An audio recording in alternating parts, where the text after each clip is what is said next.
Welcome, y'all, to the Seeds Storyteller Series with my dear sister, Stephanie McHugh, comedian and humor coach.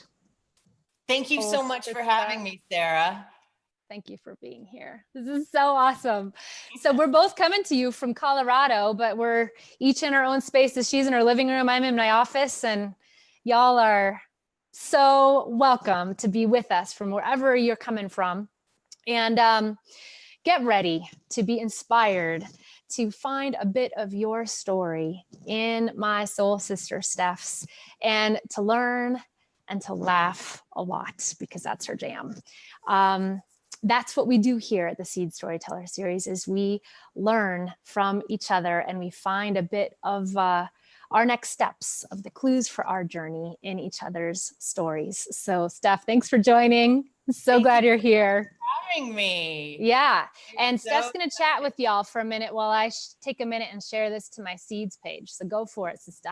Yes. Okay. So full disclosure, I wish this was my living room. But I am at my dear friend's house watching their dogs, Boots and Bogart. I have started traveling for stand-up comedy, and I love dogs, but I just can't have them. It's too much with being gone. So it's kind of a nice little, I do little videos actually with how you can add humor. And sometimes I use Boots and Bogart. I would try and use them right now, but they are quietly sleeping. So I may use Boots a little bit later to demonstrate a humor tip. But he's quietly sleeping, and that is a good thing right now. Awesome. And Steph, I was able to share the video to your page. So check. Good. Okay, y'all. So just a quick background about what this is and what to expect during our conversation here. So this is a Seed Storyteller Series with my soul sister, comedian and humor coach, Stephanie McHugh. And how this conversation works is we will have about a half hour till 11:30 Mountain Time to have a conversation. And this is all about hearing about what it is that fuels, and that kind of what were the sparks that went off in these incredible friends of mine in their stories to get them to be doing what they are doing right now. And again, as you listen, please expect and be looking for some things that excite you, that intrigue you, that confuse you, that you disagree with. Like, what is it that we're talking about that you're that's capturing your attention in some way? And please comment below.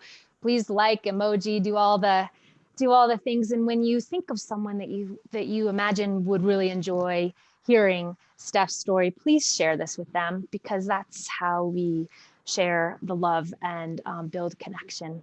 And that's what we're looking to do in this conversation. So the last 15 minutes, for those of you that are on the live with us, please put any questions you have for Steph in the comments, and we will go through those at the very tail end, and we will wrap up promptly by 11:45 Denver time, which is 45 minutes from now.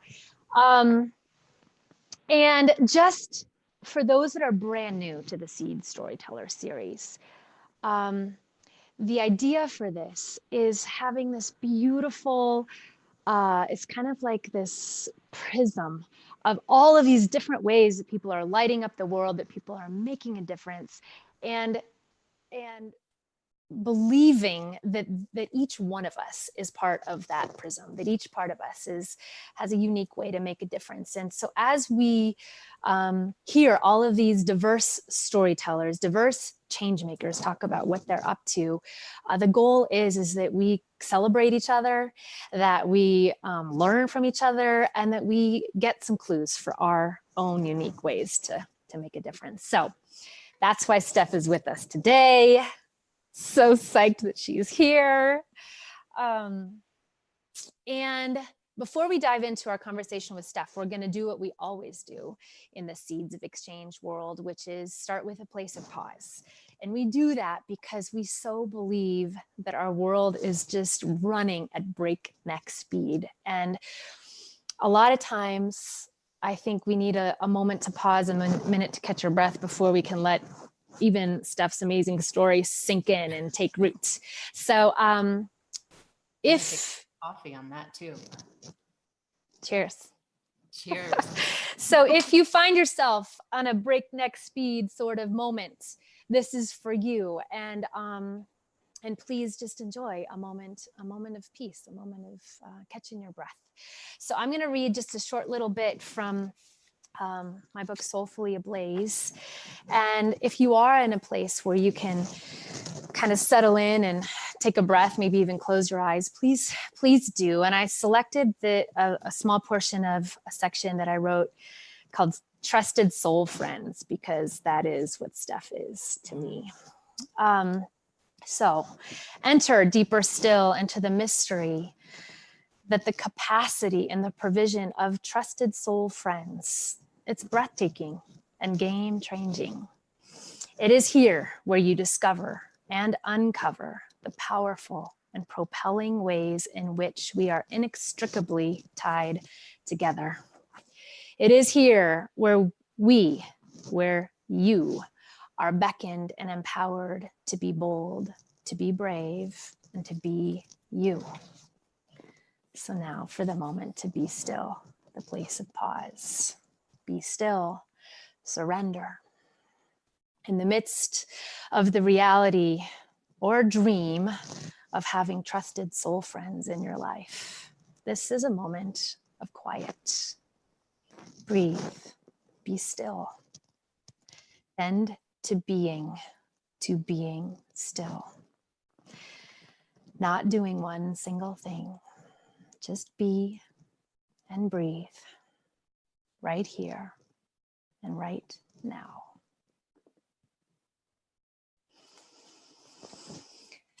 And I asked Steph to piggyback on that and to share what she does to create some stillness and pause and catch her breath as she goes on stage to do her thing as a comedian.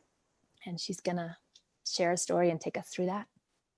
Yes, because a lot of times it may not be sometimes the ideal, things happened right before and then you still have to go on stage. And I just sort of, I take something from Tony Robbins, actually. He said before he made it really big, when he was in this rundown Toyota in his early 20s, he would tell himself, I command my subconscious. So sometimes I will talk out loud to myself a little bit in the car. I command my subconscious to do the best show I can.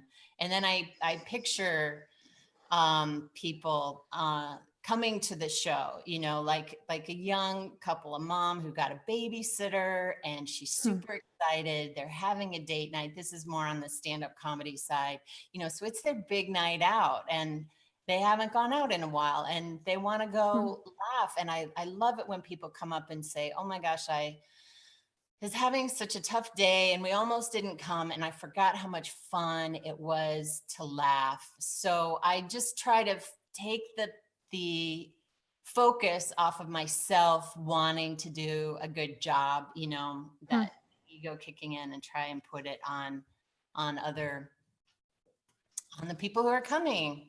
That's awesome. That's awesome. Thank you for that. Yes. Yeah.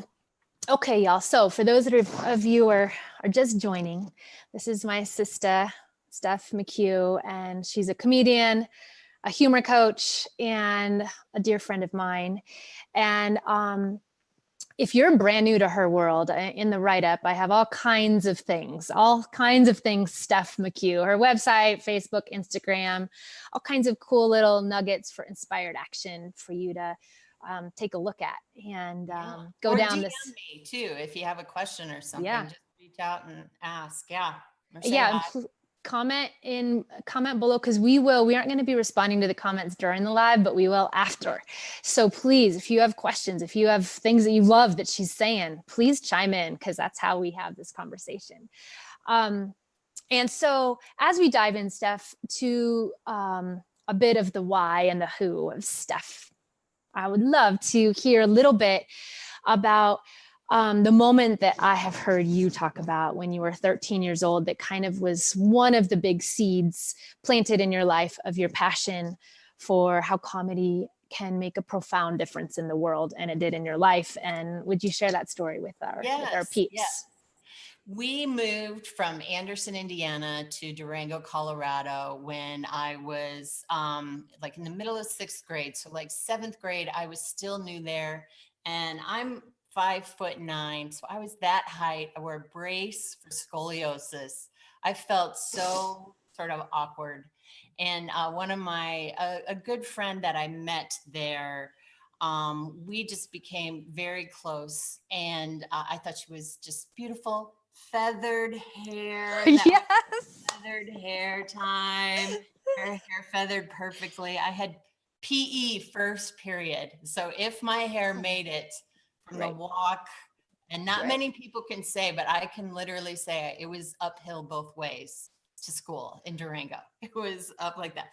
So I just thought she was, you know, a beautiful person on the inside and out. And we would go over to her house after school and watch cartoons.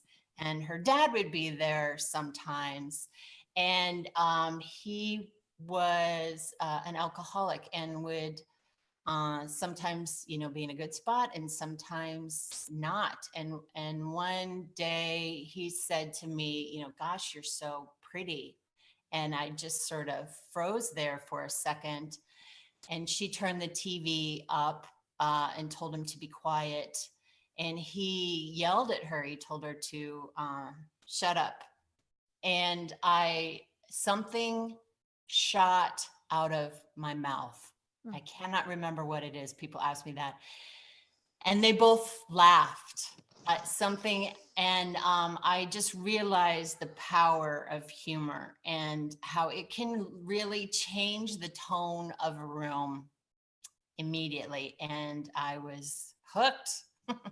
I liked that. And I do remember that he would always say, quit being such a smartass. And I would say, it's better than being a dumb one, which does not sound funny now. But when you're 13, I thought I was hilarious. But it just, she actually, unfortunately, a couple years later, had cancer and died when we were 16.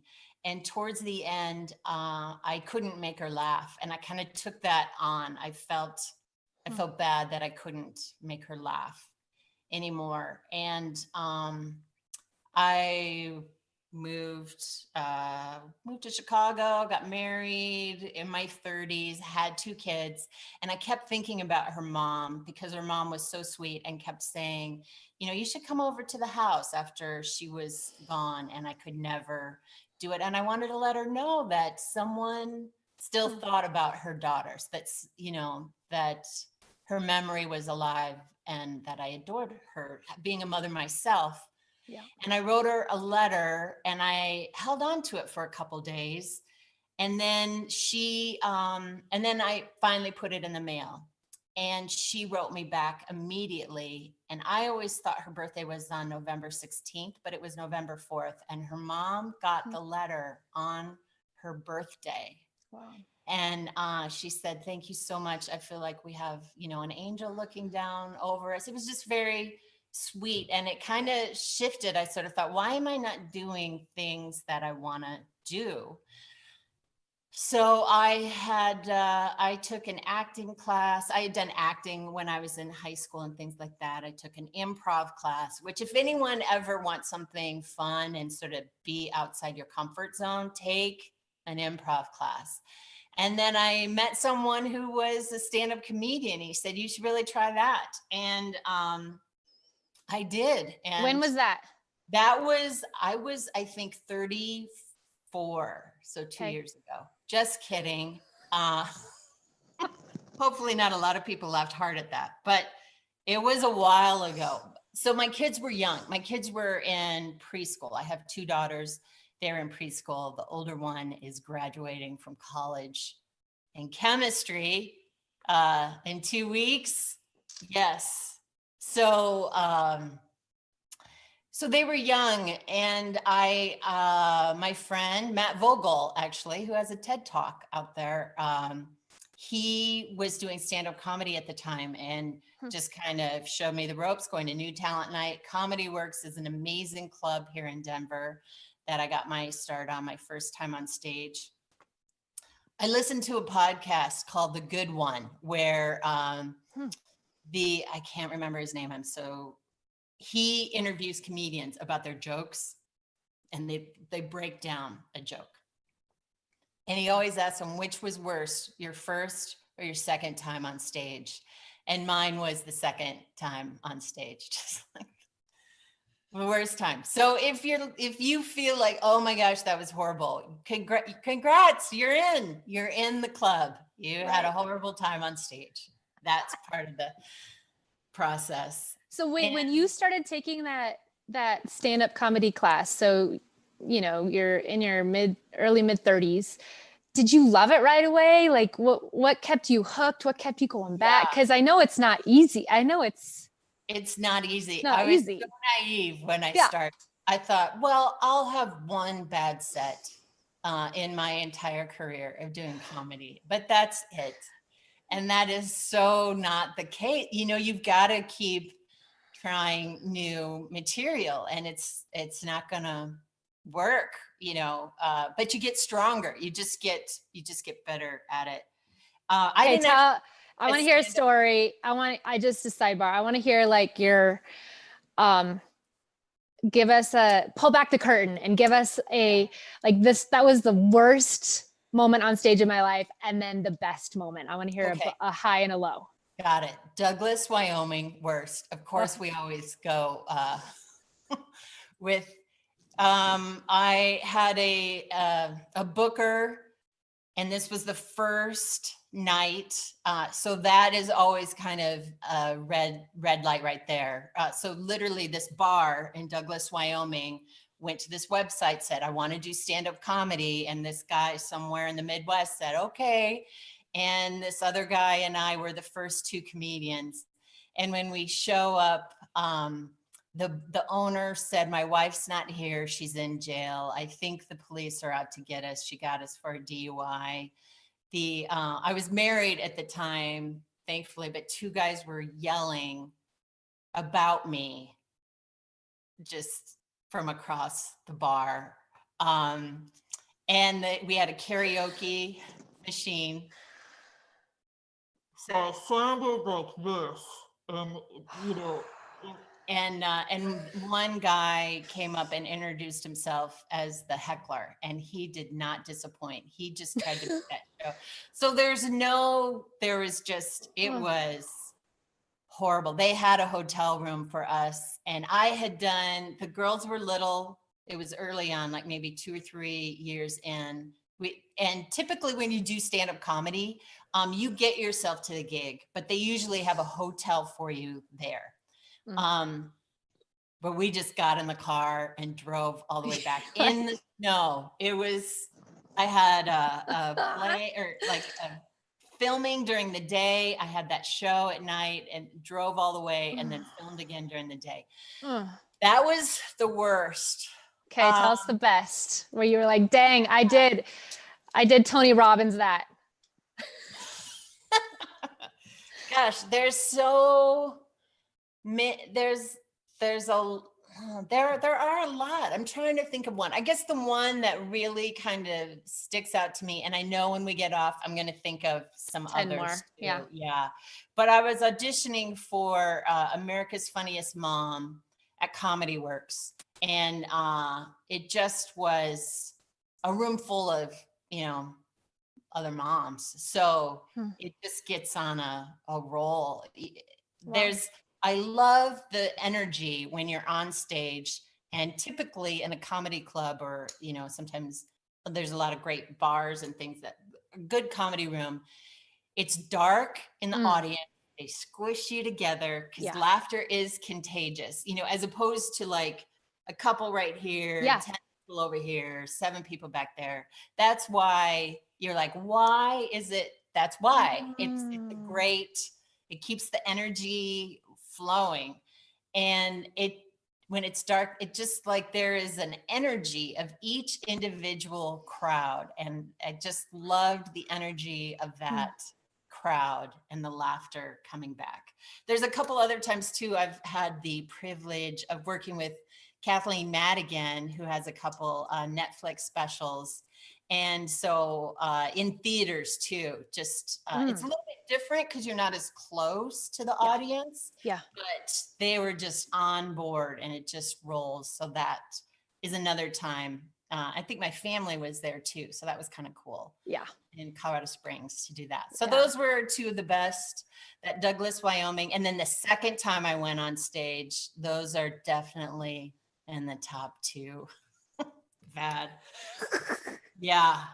Okay. So tell us, Steph, because so you have this work and passion and love of being on stage as a comedian, and then this work and passion and love of being a humor coach. So can you, for those like me that only recently learned about the power of humor to connect with people, and how have you connected dots between your love of comedy and supporting people that are speaking, facilitating, entrepreneuring?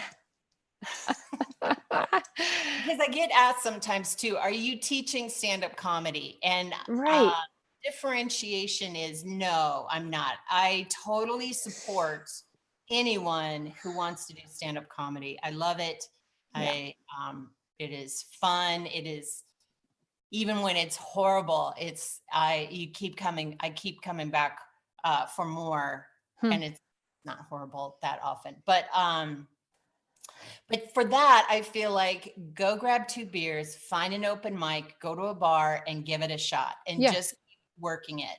As opposed to, I guess, I feel like I find more my passion is there's people out there such as yourself who have an amazing message that they want to get out. And I think humor is a perfect way to just kind of punch it up a little bit and differentiate yourself from others. Right. Just, putting your own little humor in there too.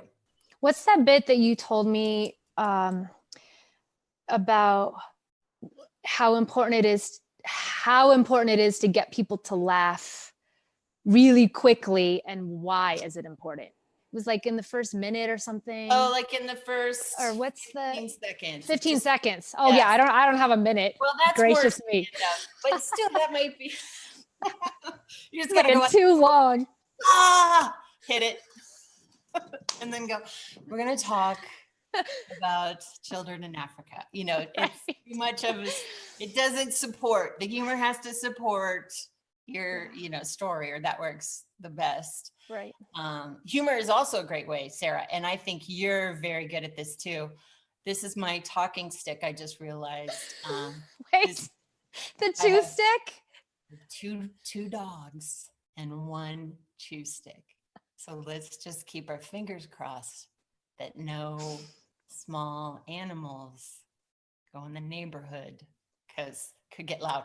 Because you have said you can't break that chew stick in half. I tried and I can't. So yeah. So keep it quiet. And I just lost my train of thought. We were talking about, it's just a nice way in the beginning to grab people's attention. Definitely for stand-up comedy, they say do it in the first 15 seconds, but I think it's a nice thing for, it's not the only way for, presenters and speakers to kind of grab the attention first off. But again, I think humor is efficient. If you can find something that, that you're talking about, or, that relates to you, because a lot of times people won't remember someone's name per se, but they will remember, like I have one joke that people come up and say, no bad man has 2 puppies. So they don't remember my name, but they remember the joke. See, I have a love for dogs. So yeah, we have a thread going through. Little thread. Because we've also talked about this, how when you are speaking, either leading a group or speaking from stage, when people laugh, when there's that engagement and that it also has been linked to being vulnerability or people feeling kind of connected and that they like you, right? That there's this sense of, and some people are born funny, like, and can just, that's just what they do. That's their jam. They like do it on stage. They do it at a cocktail party and everywhere. And other people like me need to have some, first of all, have someone like Steph plant the seeds of like, I mean, I tend to be a serious person, but I love connecting with people. And so it just took someone like Steph planting the seed and giving me some tips and tricks on just how to I'm not ever going to be a stand-up comedian, but how to really look for opportunities to laugh myself and to create some levity amidst, I talk about intense, serious things. Yes. Yeah. But so it's not about pretending or trying to be someone I'm not, but it's been an awesome thing for me to really be very intentional about how to find moments to create some lightness, to create with the intention that it's going to connect me with people and people with each other. How you said laughter brings people together. That's so cool. It brings it, yes, up and down too. It adds variety to, presentation or talk. So you can, talk about the deep, dark things sometimes, and then, sort of let it up a little bit. And then give everyone a break. Go back into it if you want. And I would encourage everyone to record yourself. And then if you do get a laugh, you can go back and listen to it. And then, because you'd be amazed at how many times you think, oh, wow, look at that spontaneous laugh that the comedian got, which he may have gotten the first time he did it. And then he added it in, right. Say, if you're telling a story, and you're great too, Sarah. If something, a technical difficulty happens or something like that, you don't let it get to you. You just make a little joke and keep going. And I think it's a small thing, but it shows that you're in control. You're not taking it too seriously, and the audience feels that it just makes it better for the audience too. Well, so far, technically, so during our pre-call, Steph's face froze for like a minute and a half, and she kept going, and she's like, well, this could be interesting if this happens on our live. So lucky for y'all, neither of our faces are like frozen. Okay, so Steph, tell us, one of the ways that you share this passion and love of yours, and I have the information in the write-up for those that are interested and want to hear more, is you have webinars where you share some tips and tricks about how to add humor to presentations, to speaking from stage, to family dinners, whatever the thing is, whatever your space is. So can you tell people kind of, the link is in the write-up, but for those that want to know, like, kind of how it is that you share what it is that you're up to, tell us about the webinar and there is a early bird promo that's available only until June 6th, right? Right. So make sure, for you special price out there, folks, it's on a discount right now. So tell us about your webinar and really why it is that you're offering this to folks. It is Be Funnier, How to Add Humor to Your Presentation.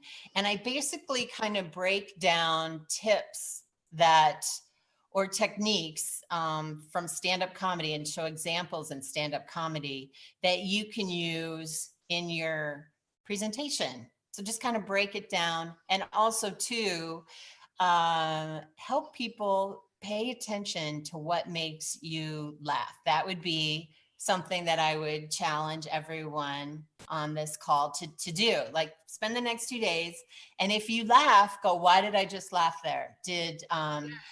I hate to admit it, but America's Funniest Videos, if someone fell and they didn't hurt themselves, I would Right. laugh. Of course, if Right. someone breaks two arms, you're not going to laugh. And Right. we go into that, there's a sort of a realm of what makes people laugh versus, Right. oh, too far type of thing. We can Right. talk about that. But, did someone exaggerate something and it make you laugh? Or was it a misdirect and you were expecting them to say one thing and then they said another and you laughed? Right. And you can kind of pay attention to that. And then when it's your time to present, you go, well, I really seem to connect with an exaggeration. So where in my presentation can I do that? So you can find what you feel comfortable, what really connects with you, and then add that into your own. So it's just kind of a start to kind of diving into some different techniques and things like that. And it's 2 hours. It's on June 11th, 1 to 3 o'clock. And we just dive into sort of the beginning of humor. And for those watching the replay and that date has passed, make sure you DM me or Steph, find us in all of the write-up, and we'll make sure we keep you up to speed with, because she's going to keep doing this because this is her jam. This is what she does. Okay, so I'm going to look real quick into our comments here and see what burning questions people have. And we'll make sure if you are watching the live, make sure you chime in, because that's one of the cool things about live is you can. Do I need to look on my phone too? No, that's okay. It'll all pop right here. All right, good. So as I look at that, can you talk a little bit about,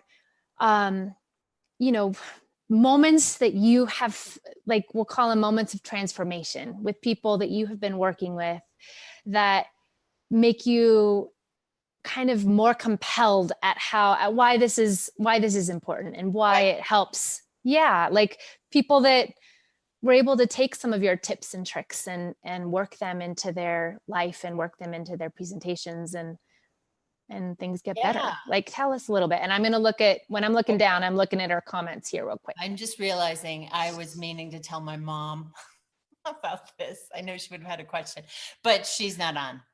Okay. Unless she figured out Facebook and is on.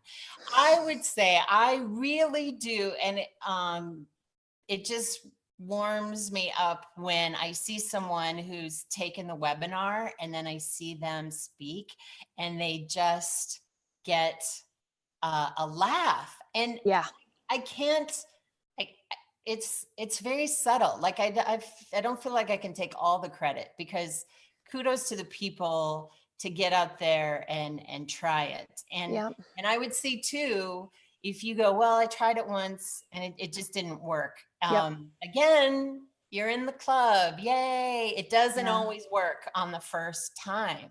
And recording yourself, you can listen back to it and go, oh, this is what happens to me often is I try to say things out loud a couple times because I will stutter just slightly, but that can kind of slow down the audience or make them think a moment. And the audience isn't,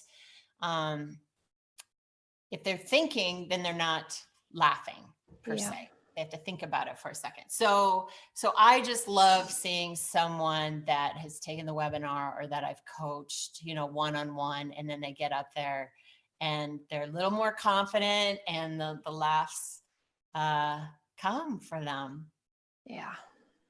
Yeah. I will say that's been my experience. And actually I did, maybe was it your first webinar? The Be Funnier webinar. And it was on a Saturday. And so, my kids were home and they were like, Mom, what are you doing? And I said, I'm doing this webinar with my friend Steph called Be Funnier webinar. Was that a year and a half? It was a while ago. It was like in March last year. Okay, so a year and a half-ish ago, last year ago, March. And so even now, if I am saying something that maybe the kids think I'm trying to be funny, they'll be like, did you learn that on Steph's Be Funnier webinar? Like, they know your name, they know the name of the webinar. And they still tease me about because they of course find me not funny at all. My husband, terribly funny. Yeah, and close friends can be the toughest audience. Toughest crowd. Yeah. Yeah. Like, don't say, I'm thinking about this joke and say it. It's just not going to work necessarily. Okay. I will say things to my daughters who actually are really good now. Maybe in a couple of years they'll be. Maybe they'll be part of my fan club and laughing really hard when I tell my jokes. Totally be part of your fan club. Okay, I want to ask you this. So yeah, I asked you when we were talking about getting ready for our call, just because I love words and I love hearing people's favorite quotes. Okay, so you said you listed 2 quotes, and one of the quotes you mentioned was the secret of getting ahead is getting started. So is that by Mark Twain? Yeah, by Mark Twain. So, who, by the way, is sort of known as the first stand-up comedian, or sort of. No way. Yeah. Yes. I did not know that. Yeah. That's so cool. I could be saying that a little wrong, but he's the beginning of stand-up comedy. Yeah. So tell me, why was that? How does that connect with your story, and what have you had to work hard and really commit to start on, is one wonder I have. And then, is there anything in your life right now that you know you want to do that you haven't started on yet? Will you share a little bit? Time for I want to hear what it was that you, and for all those watching, because I think this is so, I said this in the write-up, you are not just funny, you are incredibly wise. And I just love your process. So what is it in your life that took some gumption, took some commitment, maybe took some time for you to get started on, that right now you're just so happy that you did? I'm going to say it in 2 parts. So that's part 1. So what would you say? How would you answer that? That's a great question. I have to go back to when I started stand-up comedy, because I was like 34, 35, in my mid 30s with 2 small children. And I lived in Chicago in my 20s, downtown. I could walk to Zanies or Second City, where that's sort of a lot of SNL people got their start. But I didn't act on it then. And so when it feels right for you, I would not tell yourself, oh, it's too late. Just break it down. I sometimes have to break it down into literally baby steps so that it doesn't feel overwhelming for me. So I'll just go, all right, well, I'll just look to see what's going on. Wow. So that was something that I was glad that I did not. I just went for it. It took little steps, like, I was just doing open mics, and then I won a trip to the Las Vegas Comedy Festival, and that really helped kind of shift it to, all right, let's do stand-up comedy. And I remember too, I emceed for Joe Rogan when my daughter was in, so he was on Fear Factor then. I don't know if many people remember that show. And I did some more racy jokes, and it felt like I literally did have 2 lives going on. And I went to pick up my daughter at kindergarten. One of the other moms said, I saw you last night. And I was, oh. But then I remembered he was at the show, Right. I mean, hello. Yes. So just go for something, because losing my friend at 16, I often think to myself, would I rather have the pain of it not going well, or it ended, taking me down another path, or failing, as opposed to being my last day on this wonderful earth and going, I wish I would have tried. That is the gift, I guess, of losing her, is that I don't want to have any of those questions going through my head. That's beautiful. Thank you. Well, so before we need to wrap up in a minute here, is there any like burning things that you are ready to start? Like what did he say? The secret of getting ahead is getting started. So is there one thing that you're just super psyched to get started on in your Here's life? some things that I am switching around for stand-up comedy, because I've been performing on cruise ships and you need to dress nice. I always like to dress nice on stage. The last day I thought, you know what? I'm going to wear my Vans. And I moved around more on stage. And then I'm in a group called Mental Pause with the wonderful Nancy Norton and Nora Lynch. And I wore my Vans too. And someone was helping us. And she goes, you know what? Your legs look great. So it's a weird thing, but changing my shoes is helping me just sort of right now feel funnier. And that's so cool. Move around. I just feel a little more loose. Here they are right now. I thought you were going to do a show and tell. Thank you. Yeah. So you're like, what does that have to do with being funnier? But it's a slight little, yes, Sarah. Home office. Yes. And I always feel, I want to be in better shape, A, because I just want to be in better shape. B, I want to look good on stage. I also feel like I move around better. So I'm doing a cleanse. I'm giving up. No, June 1st. Okay. So I'm sorry. Getting started on. All right. Yes. So June 1st, it's no alcohol. Not a big deal. I don't drink a lot. B, gluten. No gluten. I'm like kind of a pain, but I can do that. And then it's like no sugar, no dairy. I'm like, oh. Ooh. So if nothing else, see how I'm going to be June 11th. I was just going to say that'll be on this webinar. You'll be amazing. My skin will be glowing and I'll be crying through the whole thing, but you'll still get a lot of value, I promise. Okay, so for those that just joined, we're going to wrap up. The webinar she's talking about, the link is in the write-up.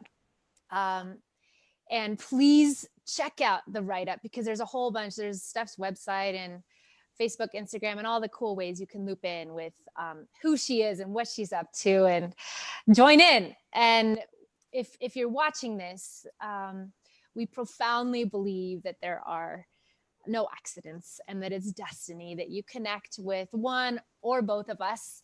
And I really do kind of set an intention before these lives and say a prayer that the people that are destined and meant to hop on the live or the replay find it.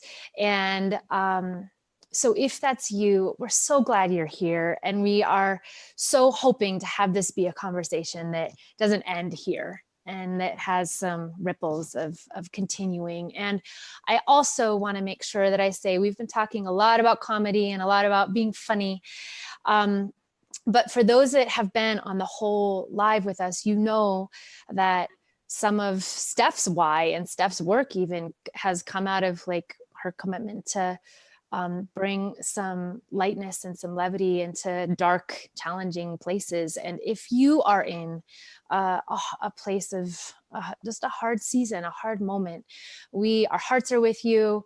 And we hope that Steph's story and smile and just the light, even pre-cleanse, the glow that she brings to us has lightened your load. But please feel free to private message me and DM me, depending on what platform you're watching this on, and let me know how I can love, support, pray for you, because life can be really hard for us as human beings. And we profoundly believe that the way to get through it on the good and the bad days is together, which is why we are having this conversation now. So before we wrap up, Steph, I would love to ask for one last Steph seed of a story, of a word from you that you want to leave us all with. Okay, let's see if this will work. Okay. Just a quick little tip on choice of words. Boots, come here, baby. Let's see if this goes.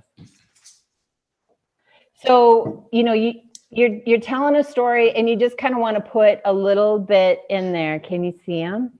Hey, babe. Hi, Boots. This is Boots. Boots is a rescue dog from China.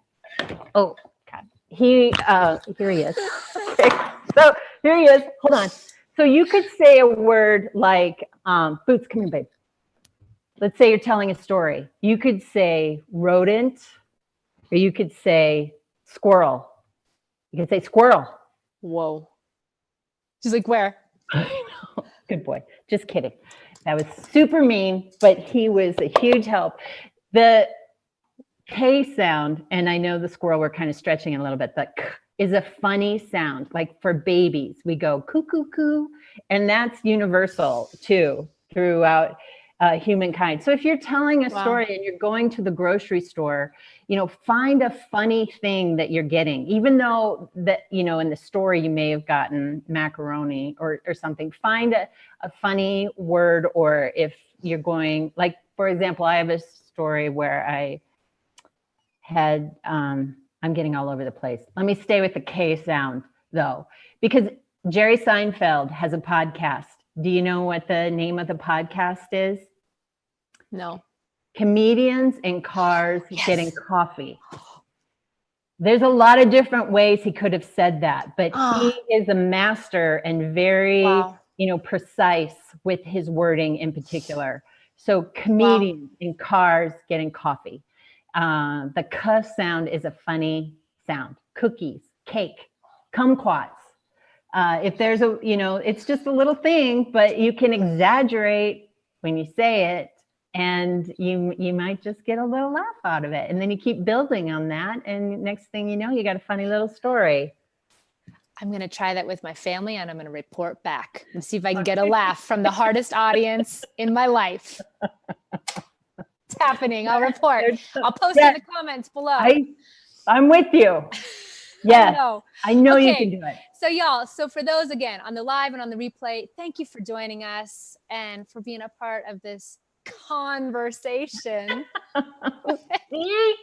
Already. I'm so proud. Did I get an A+? Yes. With my dear sister, Steph. And please make sure you check out the info and the write-up and join what she is up to. Join what we are up to here at Seeds of Exchange, and let's just roll through life together and find ways to really light up the world using our unique and one-of-a-kind purposes, gifts, passions, loves, because there's such diversity and such beauty in this life together. So I just want to close and say and remind y'all that you belong here, that you're loved, and that we really do belong together. And when we live that way, I believe that we stand tall and we light up the world. So thank you guys for joining us. Steph, I love you. Thank you. This was awesome. Thank you so much for having me. I'm so grateful. Thanks. You're welcome. Wonderful to spend that time with you. Bye, guys.